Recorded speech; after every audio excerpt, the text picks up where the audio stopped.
Welcome po sa Panlasa ni Kuya Jay! Ako po si Ate Faith.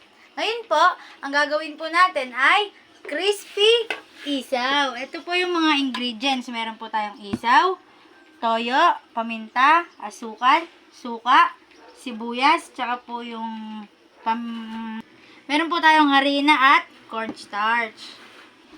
Nabili na po natin to sa palengke na lagana at malinis. Ngayon po, lalagyan na natin siya ng harina.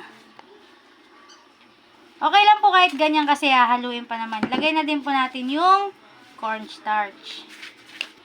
Kaya po may cornstarch para kumapit. Kahit di nalagyan ng itlog, okay lang. Ngayon, ihahalo na natin. Pwede din natin ihalo siya ng ganyan na nakatakip. Tapos gaganon nyo lang para mas kumapit. Tingnan nyo po. Tingnan, Siyempre, lagay natin yung toyo. Timplahin nyo lang po. Huwag nyo pakakasobra. Haluin muna natin. Maya na lang natin at kulang at pag sobra. Lagay natin yung paminta. Lagay natin yung asukal. May betchin na din yan pero onti lang.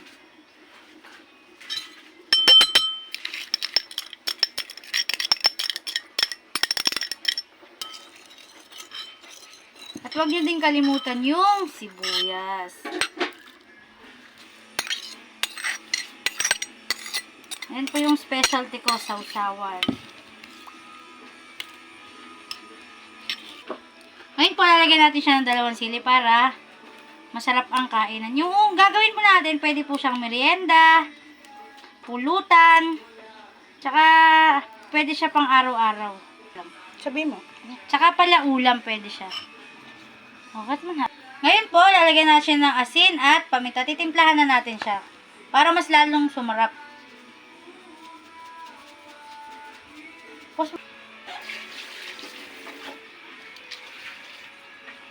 Yan po yung asin. Lalagyan na po natin lahat. Ngayon po, pag nilagay na natin, i-shake lang natin siya ulit ng ganun para makuha ng lahat at magkaroon po yung lahat. Ganito po gagawin yung technique. Tingnan nyo, sobrang ganda ng pagkakakoat nung isaw. Ayan po siya, oh. Meron talaga. At nalagyan po lahat. Tara po, magluto na po tayo.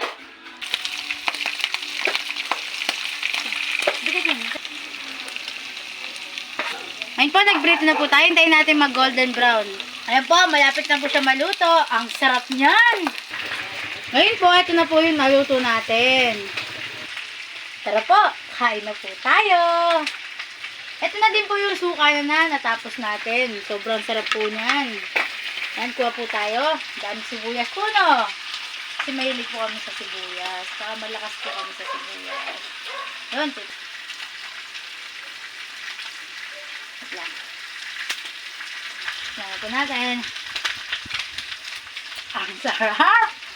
Pwede nga po siya pang pulutan, pang merienda, pang ulam. Ngayon po, ito po ang ulam namin. Kaya sobrang sarap po nun. Yun lang po.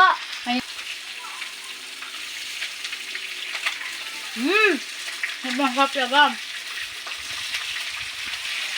Muli po, ako po si Ate Faith na anak ni Kuya Jay at ni Ate Gina. Bye-bye po! Andito po tayo ngayon sa Panlasa ni Kuya Jay. Heart po, mag-iingat po tayo.